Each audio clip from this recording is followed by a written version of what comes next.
Bienvenidos a Cancer Podcast, hablemos de cáncer. Yo soy Diego Díaz, oncólogo médico. Yo soy Omar Ruiz, cirujano oncólogo.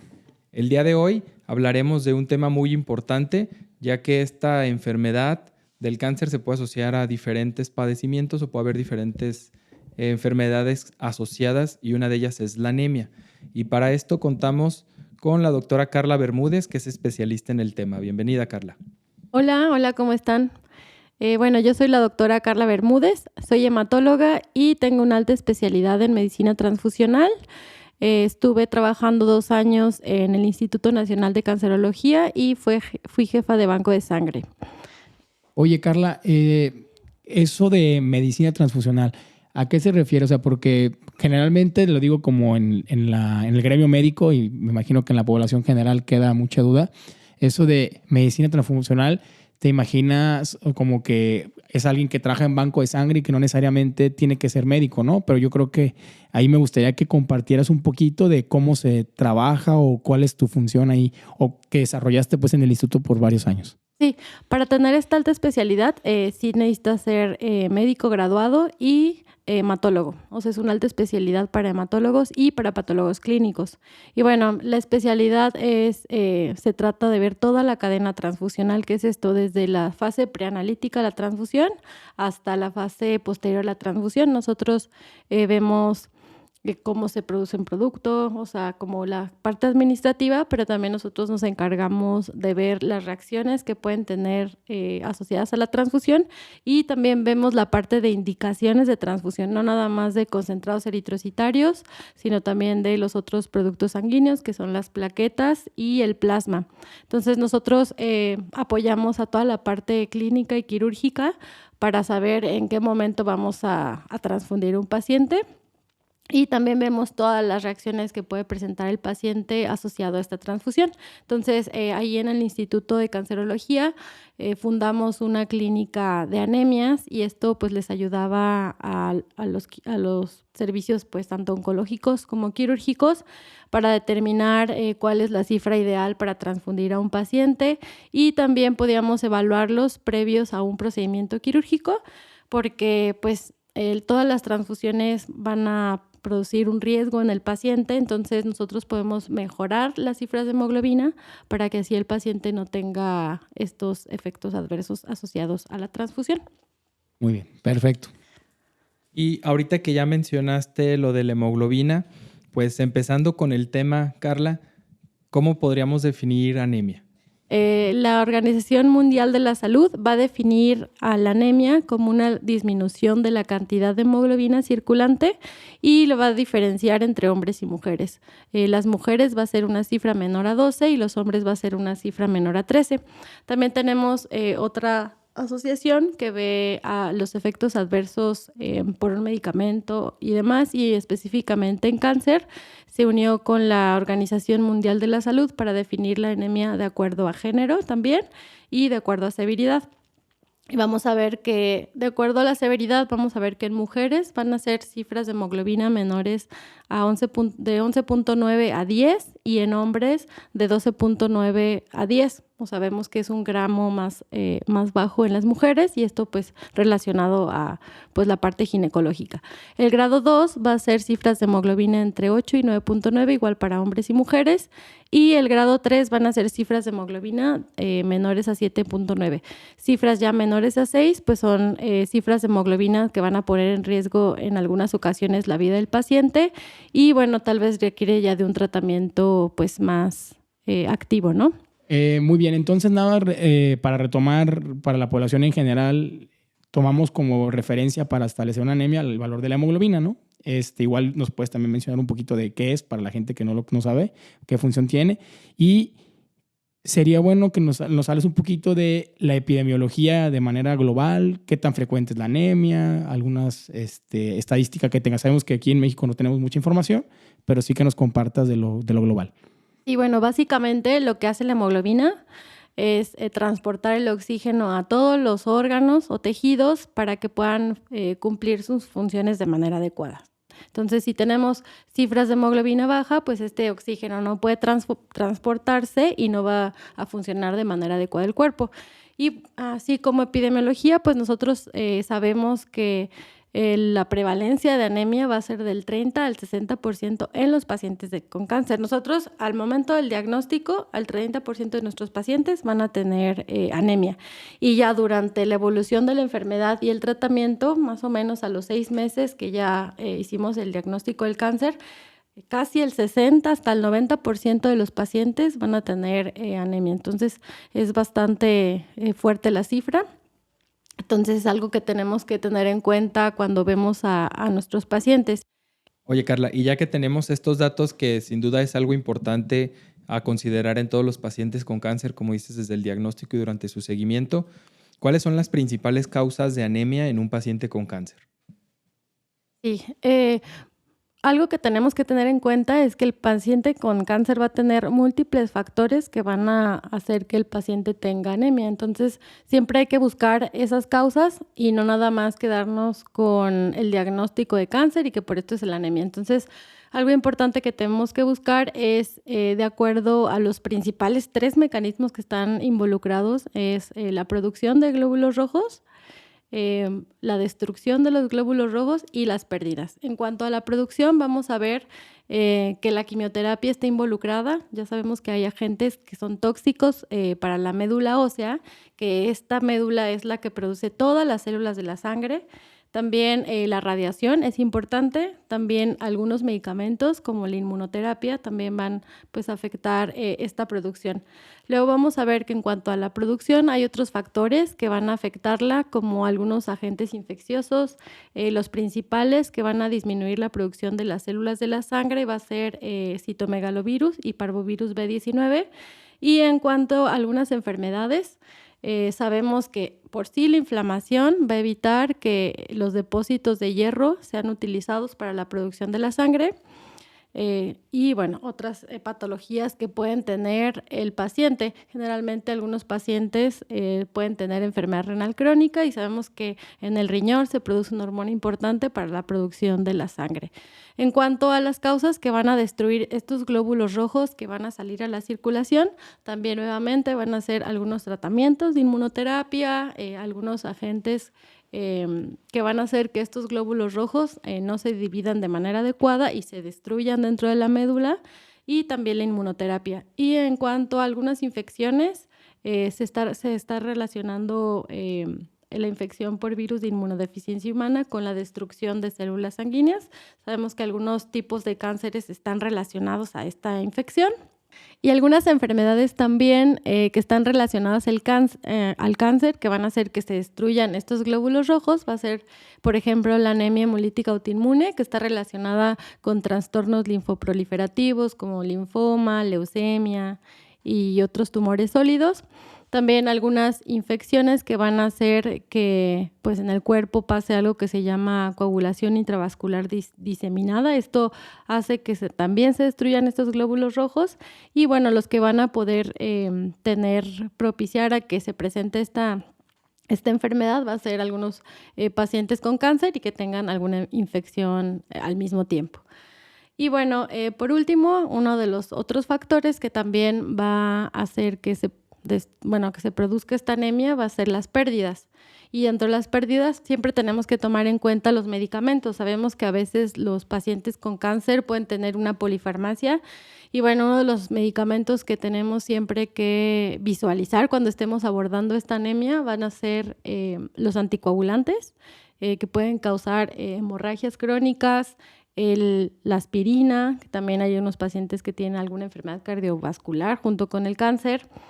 Y en cuanto a infecciones que también producen que sangre en los pacientes, van a ser, por ejemplo, la infección por Helicobacter pylori. Esta infección ataca el estómago hace úlceras y pueden haber pues hemorragias crónicas, ¿no? Y finalmente, los tumores, ¿no? Sabemos que hay tumores, sobre todo del tracto gastrointestinal, de estómago o de colon, que bueno, el tumor va a estar sangrando y por ahí vamos a estar perdiendo la sangre, o algunos tumores del tracto genitourinario también, estos van a propiciar que pues el paciente pierda. Entonces ya son los principales 3 mecanismos en la producción, la destrucción y en cuanto a las pérdidas. Y ahora que comentas lo de la radioterapia, Sabemos que la radioterapia juega un papel muy importante en el tratamiento de muchos o de diferentes tipos de cáncer y que puede haber diferencias en el riesgo de la anemia de acuerdo al sitio que se radia.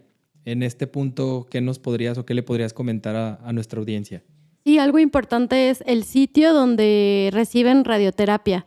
En los adultos, los principales sitios de hematopoiesis van a ser la columna lumbar y la pelvis. Entonces, aquellos pacientes que recibieron radioterapia o reciben radioterapia tienen mayor riesgo a tener una disminución en la producción de las células de la sangre. Entonces, sí es algo que durante el abordaje nosotros vamos a preguntar, y también ustedes como oncólogos o cirujanos oncólogos lo que tienen que preguntar durante el abordaje, o saber que si le doy radioterapia a ese sitio es muy probable que el paciente vaya a tener pues una disminución en la producción de estas células. Uh-huh.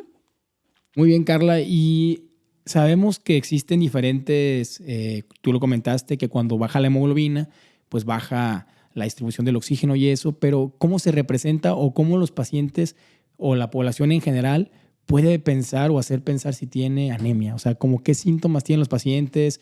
Es importante el valor que tienen los síntomas que te da, va aumentando gradualmente. ¿Cómo pueden estar la población en general alerta para síntomas asociados a anemia? Sí, muy buena pregunta. El principal síntoma o de lo que se quejan los pacientes con anemia va a ser fatiga. Eso es lo primordial que ellos van a externar.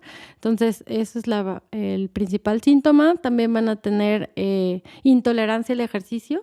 Entonces, estos dos, tanto la fatiga como la intolerancia a la actividad física, es como lo que les va a disminuir la calidad de vida. Entonces, es algo que pues sí tenemos que tener en cuenta. También van a tener dificultad respiratoria, ellos pueden decir que su corazón late pues más rápido de lo normal. Entonces, todos estos síntomas en conjunto pues van a ser como un foco rojo para que el paciente pues acuda a la atención, ¿no? Oye, Carla, y sabemos que la intención de este podcast es hacia la población en general. ¿Cómo pudieran ver la gente que está relacionada con esa persona si la paciente pudiera tener anemia? O sea, ¿cómo pudiera él darse cuenta de, ¿sabes qué? Pues como que veo que pudiera ser un paciente con anemia. ¿Cómo lo veríamos? O sea, ¿cómo podemos describirlo? Sí, pues los familiares pueden notar en cuanto a las actividades físicas. Si el paciente pues hacía sus actividades en la casa como lavar, no sé, caminar, ellos van a notar que empiezan a dejar de realizar sus actividades cotidianas tan sencillas como, no sé, lavar o algo así. Entonces ellos pueden notar que ya dejaron de hacer eso, que se quedan dormidos con más facilidad. Físicamente, pues el familiar puede verlo pálido, ¿no? O sea, que ya lo vea de otro color, quizá amarillo, pero eso más cuando sea una anemia, como les mencioné, que sea por destrucción periférica de estos glóbulos rojos. Y sí, o sea, lo van a notar diferente. Algo que también tienen los pacientes con anemia, sobre todo los pacientes con anemia por deficiencia de hierro, es algo que se llama pica, que van a estar queriendo comer cosas que no tengan valor nutricional, como gis, tierra, y algo también característico es la pagofagia, que pues tengan interés por comer hielo, ¿no? Entonces, algo que van a notar. Y una vez que ya tenemos todo este cuadro, Carlos, o sea, la persona que se acerca a buscar la atención, pues tiene estos síntomas de que pues lleva semanas cansado, los familiares no lo notan más pálido, hacía actividad física y ya no hace porque no tiene esa tolerancia que mencionas. ¿Cómo es que se inicia a hacer el diagnóstico? ¿Llega tu paciente a tu consulta y qué estudios le tienes que pedir o qué haces en tu evaluación para la anemia? Sí. Pues lo inicial es abordarla, ¿no? Nosotros generalmente pues sabemos que los pacientes con cáncer van a tener anemia por la inflamación, por lo que explicamos hace rato, que no se va a usar de manera adecuada ese hierro que está en los depósitos por la inflamación causada por el tumor. Entonces, algo importante es que cuando la hemoglobina, las guías americanas de cáncer nos dicen que aquellos pacientes que tengan una cifra de hemoglobina por abajo igual a 11, se tienen que abordar, y también aquellos que hayan bajado 2 gramos de la basal. ¿Qué es la basal? Pues la cifra que normalmente ellos estaban manejando. Lo principal en el abordaje va a ser una biometría hemática completa y vamos a ver todas las células de la sangre. Vamos a ver la hemoglobina, los leucocitos, las plaquetas, porque muchas veces la anemia que está asociada por el tratamiento pues va a tener también bajas, va a hacer que también bajen la producción de las otras células, no nada más es como una célula que se produce en la médula. Entonces lo inicial es una biometría. Y muy importante, por la prevalencia que existe en estos pacientes, hay que descartar deficiencia de hierro. Con esto vamos a pedir un perfil de hierro y, muy importante, ferritina, porque muchas veces como médicos solamente piden el perfil de hierro, pero aquí no viene la ferritina y bueno, pues este es de lo más importante por su sensibilidad y especificidad para saber que alguien tiene anemia por deficiencia de hierro, ¿no? Vamos a pedir solicitar. Ya es el especialista, solicitará el frotis de sangre periférica, pero el médico del paciente de primer contacto con la biometría hemática, el perfil de hierro, las pruebas de función hepática para saber si el hígado está trabajando de manera adecuada y una química sanguínea, porque sabemos que también cuando tenemos enfermedad renal crónica podemos tener una disminución en la producción de esta hormona que les dije hace un momento, que es la eritropoyetina.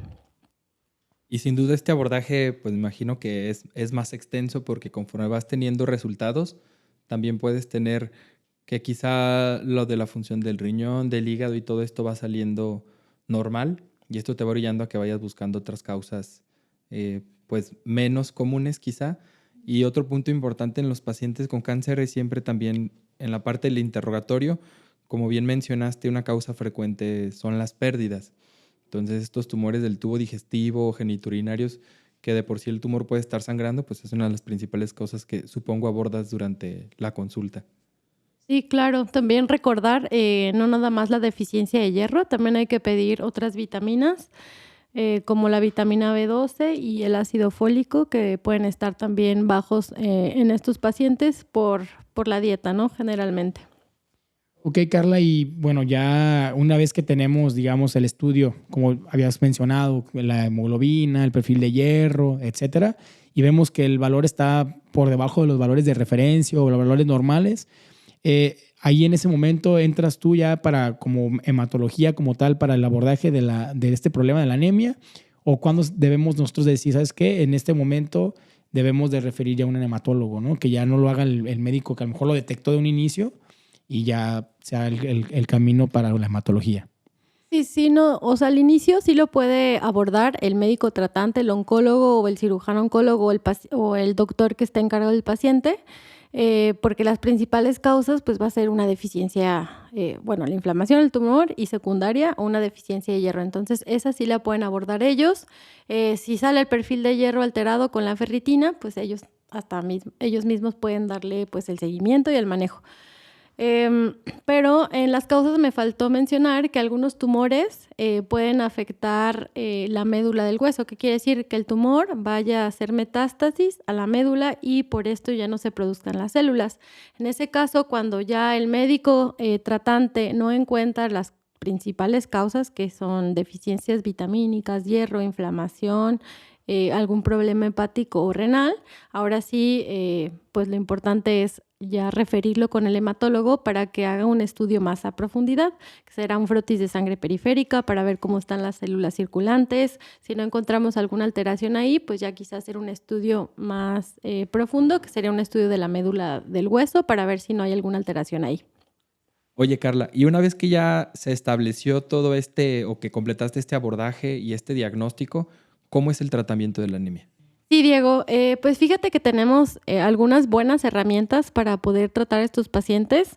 Entonces, siempre que podamos encontrar la causa, hay que pues tratarla de acuerdo a eso. ¿Qué quiero decir con esto? Si vemos al paciente tiene deficiencia de hierro, pues lo que le tenemos que poner es hierro, ¿no? O sea, no tenemos que tratarlo de otra manera. sino con tratamiento con hierro intravenoso. Entonces el hierro que está aprobado en Estados Unidos para el tratamiento de anemia con cáncer va a ser la carboximaltosa férrica, y la verdad es que es un medicamento bastante seguro, que se puede pasar por una infusión por la vena y es bastante rápido. La respuesta se ve, pues se puede ver de las 2 a las 4 semanas. Ya determinando esto, podemos volverle a solicitar los estudios y ver si requiere quizá otra dosis. Otro de los tratamientos que vamos a poder utilizar van a ser los estimulantes de la eritropoyesis. O sea, estos van a ir a la médula y van a hacer que se aumente la producción. Sin embargo, estos medicamentos solamente tienen indicaciones muy claras en el paciente con cáncer. Solo se van a utilizar en pacientes que estén con quimioterapia, o sea, que estén con medicamento que sea tóxico para la médula y durante el tratamiento.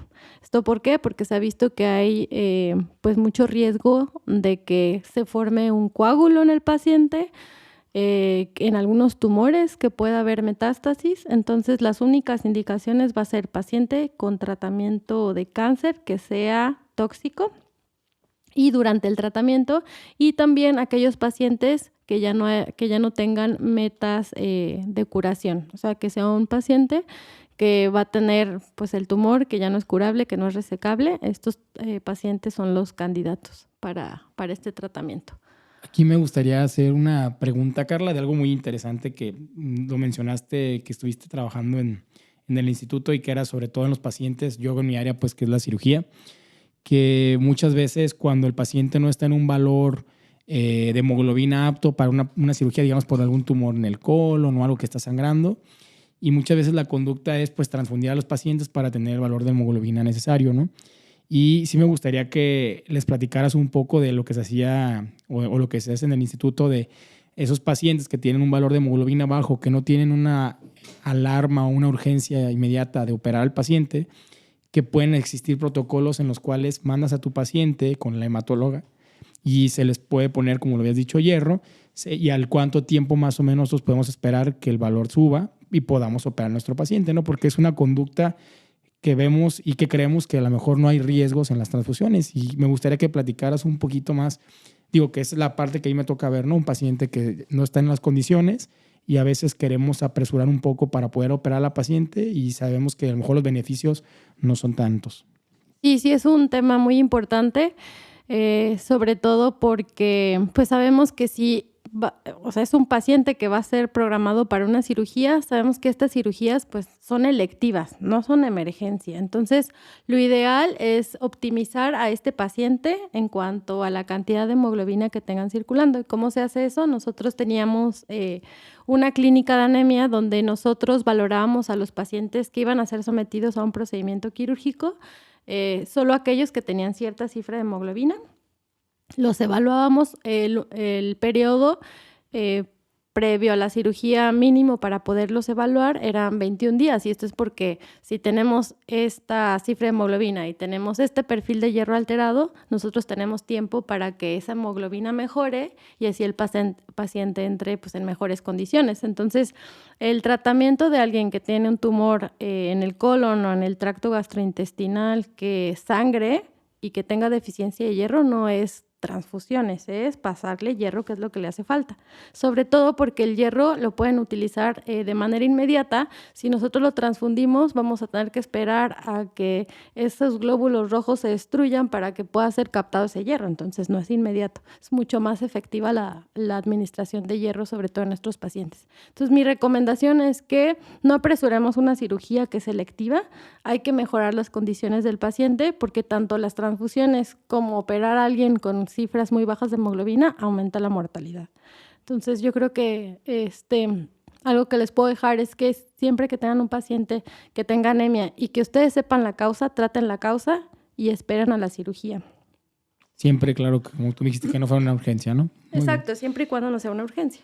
Oye, Carla, y ya nos comentaste pues varias opciones de tratamiento, como lo de, bueno, creo que lo principal ya lo mencionaste, de tratar la causa, y de que, bueno, dependiendo de esta, pues hay diferentes opciones.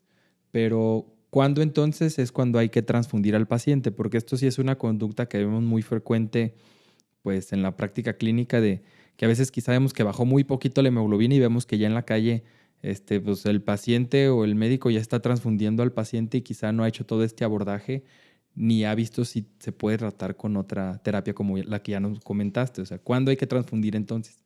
Sí, algo muy importante que nosotros como hematólogos recomendamos es no ver cifras de hemoglobina, hay que ver síntomas. O sea, si estos síntomas asociados a la anemia hacen que disminuya la calidad de vida, definitivamente, pues ahí es como un foco rojo, ¿no? Que quizá ya necesite otra terapia. Aquellos pacientes que ya tengan inestabilidad hemodinámica, ¿qué quiere decir esto? Que pues la hemoglobina baja haga que su corazón trabaje de más o que su presión baje. Entonces estos también pueden ser síntomas de alarma, o aquellos pacientes en los que necesites operarlos de manera urgente, que ya no sea una cirugía electiva, bueno, pues en aquellos también los vamos a necesitar transfundir. Entonces siempre hay que ver síntomas, no cifras, y de acuerdo a esto tomar la decisión.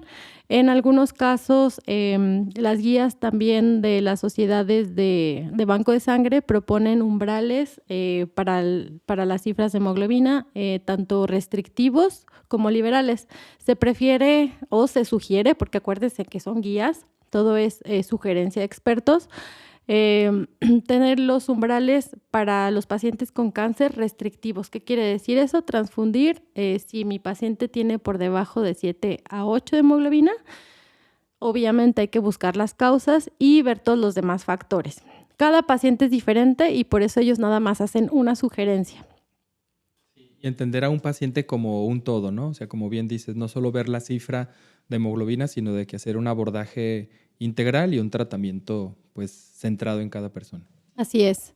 Sabemos, Carla, como lo has comentado y que inclusive es parte del tratamiento, que el hierro es fundamental para el tratamiento de las anemias y para la formación de los glóbulos rojos, ¿no?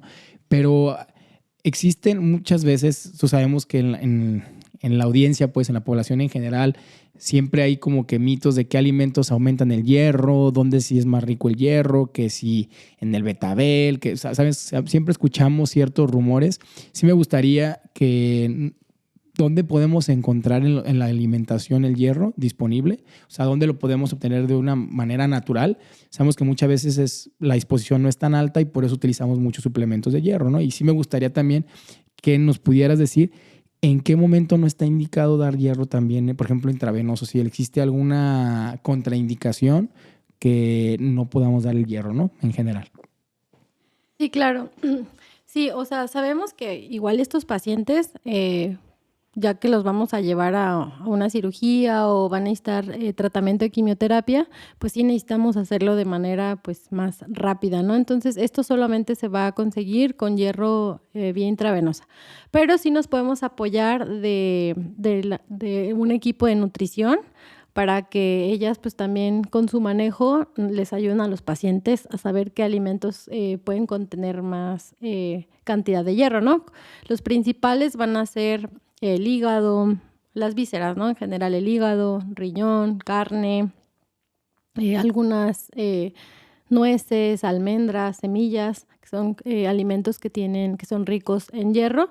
Muchas veces los pacientes pues se hacen jugos y algunos otros suplementos que la verdad es que no tienen tanta cantidad. Entonces mi recomendación es, como llevamos un tratamiento multidisciplinario, es que sí un nutricionista vea al paciente para que le dé pues las cantidades exactas de alimentos para mejorar esta cifra, ¿no? Pero tener en cuenta que va a ser lento. Entonces, dependiendo de qué tan urgente sea subir la hemoglobina, pues vamos a ver si puede ayudar o no. Oye, Carla, y así como comentas estos alimentos que te pueden dar una buena fuente de hierro, también puede haber alimentos que te puedan disminuir este riesgo, porque es muy común también que vemos que entre las comadres se dice, no, es que no comes bien y por eso tienes anemia. O sea, hay algo que sí ayude, porque luego también andan recetando y prescribiendo multivitamínicos y sabe cuánta cosa como con ese objetivo. Sí, no, lo ideal es no automedicarse ni pedir pues, el apoyo de gente que no tenga especialidad en esto. Entonces, sí hay algunos medicamentos o suplementos que pueden ser, que que no pueden ser beneficiosos. Uno de ellos es que muchos pacientes consumen jengibre y, por ejemplo, el jengibre altera la coagulación. Entonces, ahí en lugar de mejorar, quizá las cifras en alguien que está pues ya con una hemorragia, pues puede hacer que sea peor, ¿no? Entonces, tampoco los jugos y estas cosas que preparan para tratar de mejorar estas cifras, pues tampoco son muy efectivos. Entonces, lo ideal es saber cuánto es el déficit de hierro y cuánto es lo que necesito y pues así suplementarlo con dieta, siempre con hierro ya sea tomado o intravenoso. Y bueno, como les mencioné, cada paciente es diferente. Un paciente que tiene un tumor en el estómago, pues no le vamos a dar de tomar hierro, ¿no? Entonces, siempre hay que valorar, individualizar a los pacientes y tratarlos de la mejor manera sin afectarlos, ¿no? Recuerden que este podcast es informativo. Bajo cualquier sospecha hay que acudir a un especialista certificado. Siempre hay algo que hacer. En Canker, tu lucha es nuestra lucha. Síguenos en nuestras redes sociales, Facebook e Instagram, @canker.oncología o contáctanos vía WhatsApp al 33 15 19 47 00.